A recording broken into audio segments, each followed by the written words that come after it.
Hola a todas y a todos, bienvenidos a Destino México, un podcast para hablar de México como país de destino. Hoy estoy muy contenta de poder platicar con Alfonso Ruiz. Vamos a continuar la discusión sobre la migración española, pero ahora lo vamos a hacer desde una mirada actualizada. Vamos a hablar de los migrantes españoles en México contemporáneos. Y es un gusto, Alfonso, recibirte el día de hoy. Él es egresado del doctorado en Ciencia Social con especialidad en Sociología y, bueno, especialista justamente en migración española a México. Bienvenido, Alfonso. Hola, muchas gracias por la invitación igual. En este espacio, en este podcast, estamos interesados en entender, como sabes, a México como país de destino. Y lo primero que te preguntaría es, ¿cómo ha sido México como destino para los migrantes españoles? Bueno, pues en general yo diría que en general se presenta como un destino bastante amable, quizás, ¿no? Es cierto que la presencia de españoles en México tiene mucho tiempo, es de larga data, siempre ha sido como podríamos decir, un lugar bastante atractivo para los migrantes, para los españoles que pensaban en arribar a América Latina, ¿no? Parece que siempre se ha leído un poco con unas características diferentes. La relación entre España y México ha sido, incluso desde términos antiguos y coloniales, un poquito diferente. Y bueno, y sin duda ha tenido etapas diferentes, muy claramente marcadas, que bueno, que nos ayudan un poquito a comprender cómo es concebido México, qué es México como destino para los migrantes españoles, pero que sin duda a día de hoy funciona de una manera diferente, ¿no? Porque las características de los migrantes que salen hoy de España son diferentes y bueno, la manera en la que reorganizan sus vidas tras llegar a Ciudad de México o a cualquiera de los ámbitos, a cualquiera de las regiones del país, pues bueno, es ciertamente diferente a lo que ha sido en etapas anteriores, ¿no? Entonces, si nos puedes contar, digamos, cuántos españoles viven en México actualmente y un poco como tú dices, ¿no? Es un destino relativamente amable, ¿no? Pero hay motivos de salida muy claros y en realidad los que llegaron más recientemente llegaron un poco después de la crisis, por la crisis. Ahí quiero que te detengas un poco en hablar en el papel de la crisis, pero un poco para ubicar, ¿no? Porque creo que todos sabemos la presencia española, que como tú dices, es de larga data, es histórica, ¿no? Pero en realidad nunca han sido grupos muy grandes, ¿no? Y un poco lo que veníamos discutiendo en el episodio anterior era que pues son pocos, pero muy visibles y con mucho poder. ¿Qué pasa ahora? Efectivamente, bueno, pues las cifras hay momentos, en los últimos años ha habido un aumento notable, pero ha habido un aumento notable del número de españoles por dos cuestiones principalmente. Una, obviamente, por el arribo de nuevos migrantes españoles que vienen al país, y otro aumento a partir de lo que fue la Ley de Memoria Histórica que se promulgó en España a principio del siglo XXI, ¿no? En la primera década del siglo XXI. Esto lo que hacía era, bueno, reconocer el derecho, el derecho de acceso a la nacionalidad española por parte de descendientes de migrantes españoles.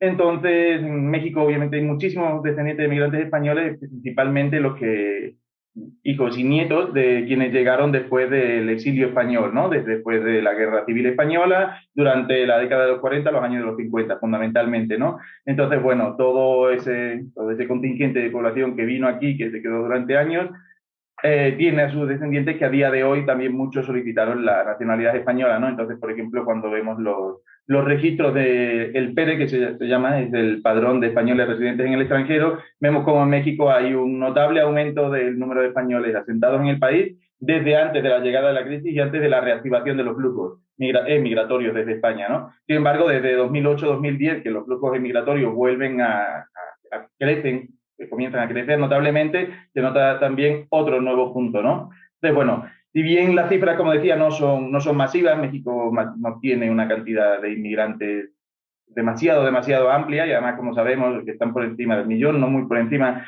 gran parte de ellos provienen de Estados Unidos, bien migrantes que retornaron, bien sobre todo hijos o segundas generaciones que regresaron al país, ¿no? Bueno, estadounidenses, etcétera. Sin duda, Estados Unidos es el principal contingente. Luego tenemos Centroamérica y hasta los últimos censos, posiblemente hasta el censo de 2010 o al conteo censal de 2015, los migrantes españoles aparecían por lo general como el tercer contingente de extranjeros en el país, ¿no? Ahora en los últimos años ya, bueno, no es siempre el tercer contingente, entiendo que el cuarto, quinto, están también con la nueva llegada de cubanos, de venezolanos y demás que se insertan entre estas posiciones, pero bueno, sigue siendo un contingente más o menos notorio en términos numéricos.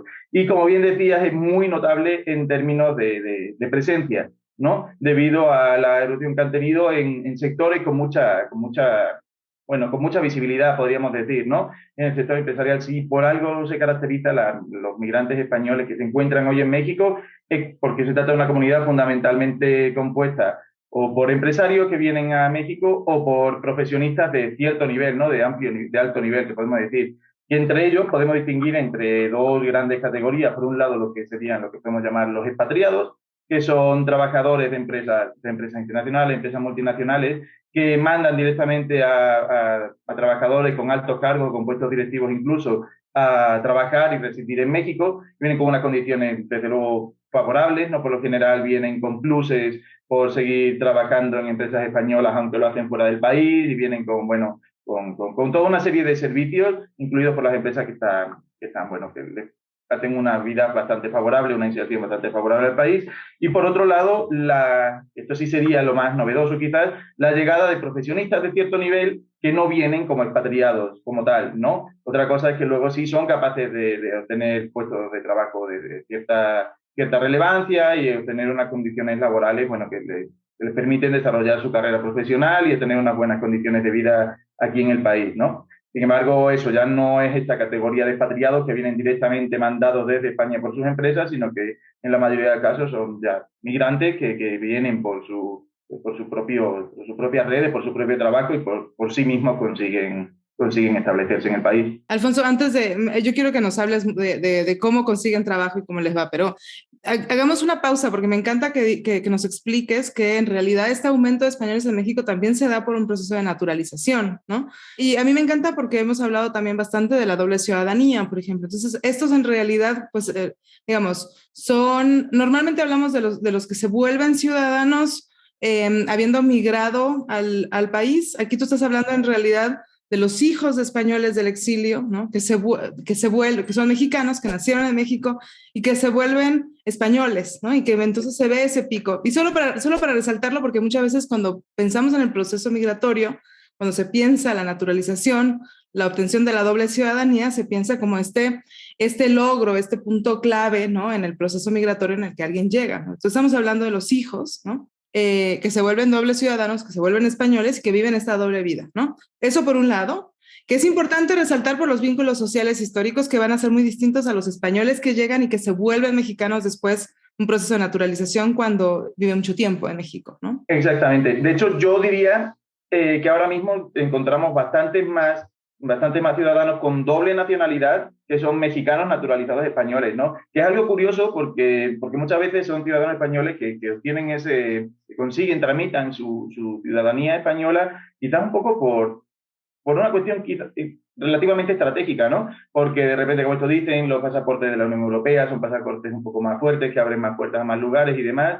Y bueno, está lo curioso de que hay muchos ciudadanos de nacionalidad mexicana de origen y de nacimiento que obtuvieron la nacionalidad española y que a lo mejor han visitado España, o a lo mejor no, pero que en ningún caso han estado residiendo en el país, ¿no? Entonces, bueno, llama la atención. Lo que sí habla de un lugar, por ejemplo, bueno, es un contexto de recepción bastante particular para los migrantes españoles, ¿no? Los vínculos históricos migratorios y los vínculos histórico-culturales creo que por ahí se dejan ver de manera bastante notable, ¿no? En ese sentido, que en términos, podríamos decir, relacionales, cuando los migrantes españoles llegan a México, encuentran yo diría ciertas facilidades, y bien hay momentos en los que podemos encontrar esta especie de tensiones por los vínculos coloniales, etcétera, etcétera, yo creo que quedan en algo más bien anecdótico, pero que luego a la hora real de rehacer sus vidas en el país es algo que en todo caso contribuye, si acaso, de manera casi positiva, podríamos decir. Y luego el caso de los migrantes españoles que llevan tiempo en el país y deciden naturalizarse,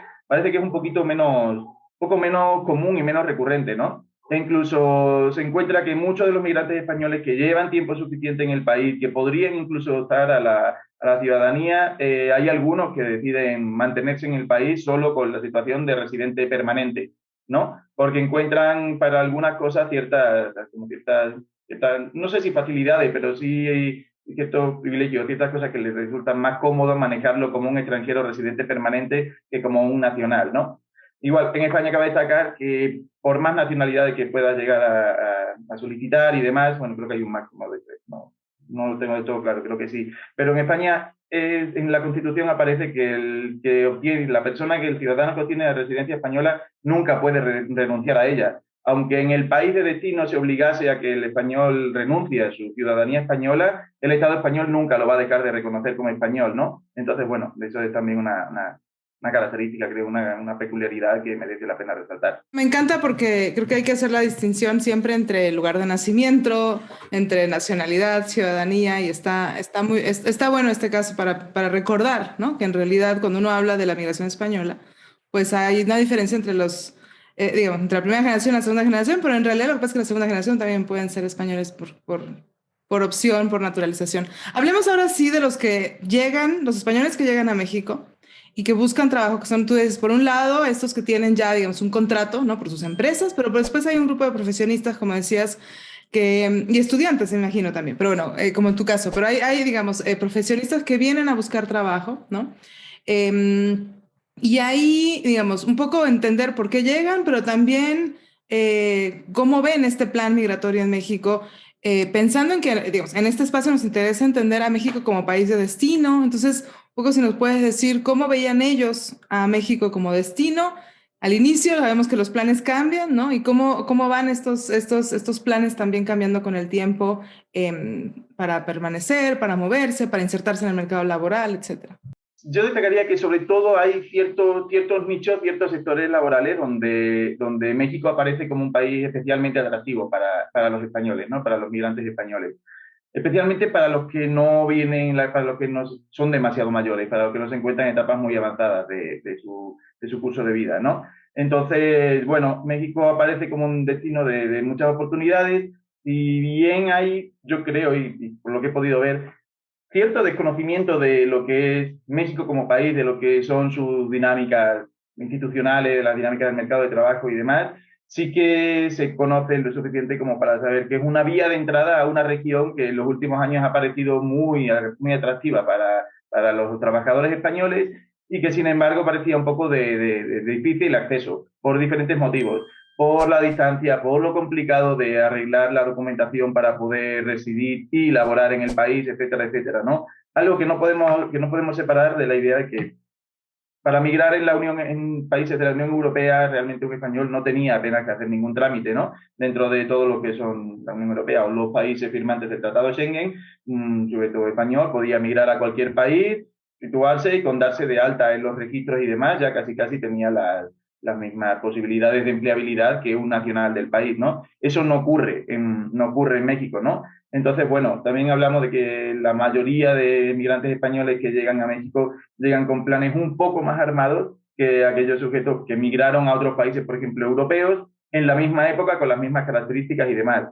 Entonces, bueno, si bien no es que hayan iniciado su inserción laboral, por ejemplo, antes de llegar a México, sí que vienen eso con un plan un poco más estructurado. Es un grupo más selecto, ¿no? Es un grupo selecto porque, claro, no solo tiene que cruzar el Atlántico, ¿no? Sino que tiene que ser capaz de saber que tiene que buscar, aun cuando venga con un plan armado, tiene que buscar trabajo, a diferencia de Europa. Y un paréntesis, porque me encanta tu expresión de vienen a México porque les abre la puerta a América Latina, ¿no? En realidad, digamos, creo que es interesante también que después nos hables un poco de eso. O sea, finalmente cruzan el Atlántico y pueden llegar acá, pero pueden ser que también tengan vínculos fuertes con familiares en Argentina o con familiares en el resto de América Latina, ¿no? Entonces, un poco si puedes también decirnos cómo se entiende a la región, porque justo en otro espacio aquí en este podcast hablábamos también de, bueno, sí, destino a México, pero destino a las Américas, viene todo junto, ¿no? O sea, como que en el proceso de decisión de un migrante español que decide salir,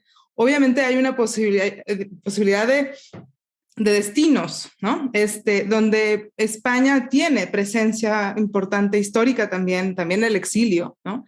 En otros lugares. Entonces, un poco, digamos, no tanto porque México, pero sí, digamos, hasta qué punto es esta puerta de entrada en la realidad, ¿no? Quizás lo ven como el primer paso, que es un lugar sencillo, es un lugar fácil, y hasta qué punto en realidad hay también movilidad entre los países de la región. Totalmente. Y ahora que comentaban las Américas, también está esta cuestión de, sí, sin duda, para llegar a América Latina, pues en términos incluso de cercanía o de la presencia que ha habido de los viajes, incluso turísticos entre México y España, se conoce mucho más, hay buenas conexiones por avión, etcétera, etcétera, que pueden. Pero no es solo para México y América Latina, sino que especialmente en ciertos sectores también es una gran puerta de entrada para comenzar a estar cerca de Estados Unidos, ¿no? Y hay ciertos ámbitos en los que la cercanía con Estados Unidos resulta fundamental, sobre todo aquello que tiene que ver con el mundo artístico-cultural. La llegada a México, bueno, México tiene mucha presencia, muchos tipos de proyectos culturales, la cantidad de museos y de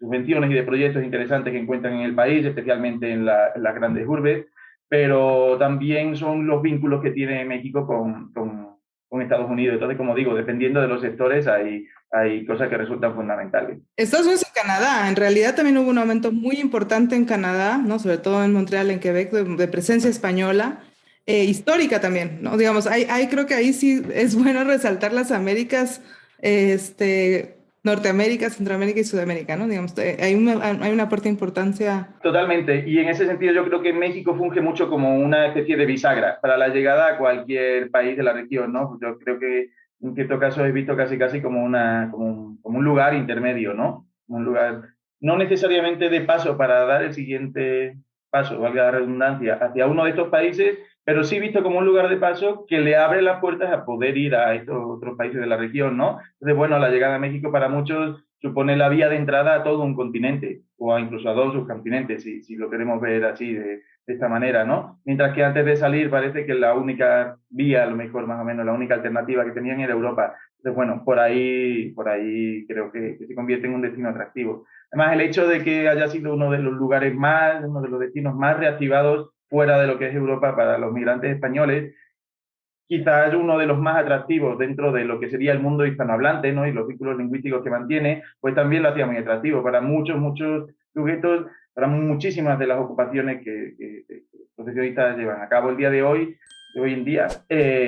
Bueno, la cuestión lingüística no es menor. Desde luego, para la gente que hace cuestiones artístico-culturales, que se dedican al cine, al teatro y demás, es fundamental, pero también para todos aquellos que tienen en la escritura y en el análisis y demás, en su presentación de resultados, este tipo de mecanismos, pues también resulta clave, porque no es lo mismo cambiar la carrera y cambiar incluso eso, el idioma en el que cambias, ¿no? Porque parece que te posiciona un poquito más arriba, un poquito más abajo, en función de la calidad de tu trabajo. Entonces, bueno, por ahí supone también una de las grandes alternativas llegar a México, ¿no? Como les decía, pues eso, migrar en Europa es muy atractivo, pero pues migrar a Alemania para alguien que en principio no sabe apenas alemán, que sí se puede manejar en español y en inglés, se puede ser funcional en la mayoría de los países de la Unión Europea hablando inglés y manejándose en inglés, pero no con tanta profundidad como se puede ser si se puede manejar uno en su mismo idioma, ¿no? Entonces eso lo hace realmente atractivo. Es más cercano que otros, puede ser hasta más barata la llegada que a otros lugares, y es mucho más caro que Europa, sin duda, pero es más barato y más sencillo que llegar, por ejemplo, al Cono Sur. Hablemos un poco de las ocupaciones, porque nos hablabas justamente, ¿no? De las personas que están trabajando en el sector cultural, el teatro, la música, la literatura. Pero ¿qué otras personas con qué otras ocupaciones llegaron y que en realidad, digamos, en tu tesis tú analizas las trayectorias laborales, ¿no? Entonces, digamos, ¿qué aprendemos de analizar esas trayectorias, pero pensando también en las diferencias entre ocupaciones? Yo diría que sobre todo los que más dificultades enfrentan, y supongo que por ello también son los que menos llegan, son aquellos que se dedican al ámbito administrativo, ¿no? En el ámbito administrativo creo que México sí aparece como un país menos atractivo para este sujeto, porque presentan menos credenciales diferenciales, por así decir. Además tienen que reaprender a manejarse en términos administrativos aquí y demás. Entonces es el lugar, es quizás uno de los muchos menos aprovechados.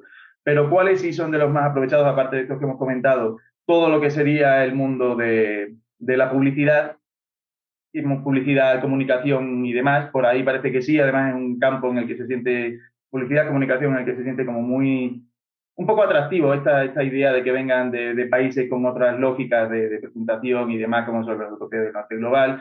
Otro de los campos fundamentales, sin duda, es la academia, es el mundo académico, ¿no? México tiene CONACYT, con la cantidad de universidades que tiene y demás, tiene toda una serie de fondos, ya no solo privados, sino dentro del sector público, y unas condiciones muy atractivas, más de las que se encuentran incluso en países sobre todo como España, ¿no? La diferencia en la cantidad y calidad de empleo que hay en el sector académico investigador es considerablemente superior en México que en España. Entonces, bueno, se abre toda una vía de acceso también para un tipo de ocupación, por lo general ligada al sector público, que en España siempre ha sido muy, pues no sé, España siempre ha tenido un gran, y sigue manteniendo una gran cantidad de trabajadores en el sector público, parece que es un sector de ocupación atractivo dentro de las diferentes ramas, y bueno, por ahí llega también. E incluso también en el sector, un poco, podríamos decir, industrial, quizá un poco más de vanguardia.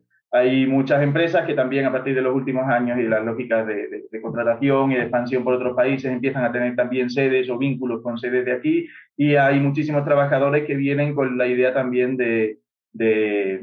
¿cómo podemos decir?, de transmitir o de homogeneizar los procesos que se llevan a cabo en las industrias, en cierto tipo de industrias que están presentes en España y que están presentes aquí en México, ¿no? Y ahí hay una particularidad porque es un sector en el que encontramos que llegan tanto expatriados como trabajadores que llegan por su propia cuenta. Incluso casos intermedios de trabajadores que en principio vienen por su propia cuenta, pero cuentan con los vínculos y con las redes para poder insertarse de manera relativamente rápida y de manera relativamente favorable en México, ¿no? Entonces, bueno, todo lo que sería la zona del Bajío y Querétaro, demás, pues, todo lo que viene siendo el sector automotriz y demás, es algo que también está atrayendo a muchos migrantes españoles. Y por último, algo que sí habría que destacar, lo que pasa es que esto por lo general se vincula más con los expatriados, pero no solo, y es una presencia notable, todo el sector financiero. El sector financiero, y ahí sí que México aparece como un punto estratégico, por eso, porque lo posiciona bien sobre el terreno, sobre todo lo que sería América, tanto América Latina como incluso los vínculos con los países de América del Norte. Entonces, bueno, creo que esos serían quizás algunos de los principales sectores de atracción para los trabajadores españoles. Y en realidad me encanta porque, claro, digamos, en este espacio estamos hablando cómo puede ser México más acogedor y más incluyente, y en realidad parecería que para la población española no, digamos, México está haciendo las cosas bien para integrarlos, ¿es verdad? También aquí hay lo que diríamos así, ya en términos más analíticos, más metodológicos, hay un sesgo de selección importante. ¿Qué pasa? Hay un límite de tiempo para quedarse en México, para arreglar la situación y demás. Y aquí también yo lo he visto, lo he comprobado, lo he podido ver, y cualquiera que se asome lo puede ver. Claro, la gente que no termina de meter bien cabeza en su sector profesional o que no termina de sentirse cómodo en el país por los motivos que sean, por una cuestión institucional, por percepciones de seguridad, que son algunos de los temas fundamentales por los que generan cierta tensión en su vida en México, pues no se quedan. Entonces, claro, cuando trabajamos con migrantes que ya llevan cierto tiempo, que es lo que yo hice, y es como una de los elementos para poder considerar los migrantes y demás, hay gente que ya ha decidido quedarse, por lo general se quedan a los que mejor les va, entonces eso no lo podemos obviar. Que es cierto que es una proporción menor aquellos que llegan, no lo logran y vuelven, sí, pero bueno, siempre esto es un poco más difícil de captar, porque al final, bueno, hay gente que también viene un poco a tantear, pasan primero unos meses a tantear, tienen aquí alguna persona cercana, tienen incluso parejas y demás, y luego terminan de tomar esa decisión. Entonces, bueno, eso de que es favorable y demás, sí, pero tenemos que tener en cuenta esta lógica de sesgo de selección, ¿no? Estamos quedándonos con gente que ha decidido quedarse. Ahora bien, entre los que han decidido quedarse, creo que estas características son bastante recurrentes. Es decir, por lo general sí encuentran ciertas facilidades para poder asentarse e integrarse en el país. ¿Está todo tan bien? Bueno, no, es un poco relativo, pero por lo general sí, hay gente que también suele encontrar en las instituciones para las que trabaja, sean más grandes, más pequeñas, sean públicas o privadas, cierto apoyo a la hora de normalizar y regularizar su situación en términos migratorios, en términos laborales, en términos de salud. Aunque hay también cabría destacar que son muchos los que cuentan cómo en algún momento de su vida laboral en México se dieron cuenta de que en realidad no le estaban cumpliendo las condiciones que se suponía que estaban pactadas, ¿no? Y sí reciben su salario y todo, pero resulta que no están dados bien de alta en la seguridad social, o resulta que ellos parecían como que contaban con cierto tipo de contratos y a la mera hora vieron que no, que estaban realmente trabajando por honorarios y que llevan 2 años haciendo las cosas no demasiado bien. Bueno, ¿no? Ahí es donde entraría un poco este funcionamiento institucional tan particular de México que para muchos españoles supone un reto. Que para muchos españoles sí, después de cierto tiempo dicen, bueno, yo ya estuve aquí, ya cumplí de alguna manera un poco mis objetivos, trabajé, crecí profesionalmente, laboralmente, hice un poco mi jugada, pero ya la verdad no puedo mucho más porque me cansan algunas de estas tendencias y lo dejo. Y regreso o retorno, ¿no? Entonces, bueno, en ese sentido creo que también hay que llamar la atención sobre el hecho de que no todos, o más bien, la mayoría no consideran a México como un destino de manera indefinida. Vienen un poco, pues eso, con esta idea de conseguir un poco de proyección internacional, de solventar de la mejor manera posible una situación socioestructural un poco negativa en España y demás, pero, pero más bien así, ¿no? Entonces, claro, también la manera en la que enfrentan muchas tensiones o pequeñas tensiones es un poco diferente, ¿no? No es lo mismo tener que enfrentar una tensión durante N cantidad de años solo para uno mismo con su pareja y demás, que migrar con toda una familia por detrás que implica toda otra serie de consideraciones, ¿no? Sí, sí, sí. Bueno, y además también en realidad, como tú dices, bueno, a ver, dos cosas. Uno, claro, estamos viendo los que se quedaron porque les fue relativamente bien o porque crearon familias, que entonces también eso les ayuda a instalarse en el país, ¿no? Y no vemos a los que no se ven. Pero creo que es interesante que, de todas formas, digamos, el marco institucional, navegar la cultura laboral importa para poderse integrar, ¿no? Y este conocimiento de las prácticas muchas veces que no vienen escritas, ¿no? De cómo navegar las instituciones y de cómo navegar incluso, eh, pues sí, dentro de cada industria, ¿no? Que son muy propias, digamos, faltaría, ¿no? O sea, faltaría quizás ahí, yo diría, no tanto, o sea, ser un poco más democráticos en cómo se comunica esta cultura laboral, quizás, ¿no? Y cómo se comunican estos procesos. Yo tengo dos preguntas. Una, y debemos empezar a cerrar además, pero... Una, enfocándonos sobre todo, no sé hasta qué punto, digamos, en tus entrevistas surge esta idea de favoritismo, o digamos, en el sentido de que, digamos, de que México les da la bienvenida a estas personas de España por una relación histórica en la que en realidad, digamos, al español se le ve de cierta manera, vamos a decirlo así, ¿no?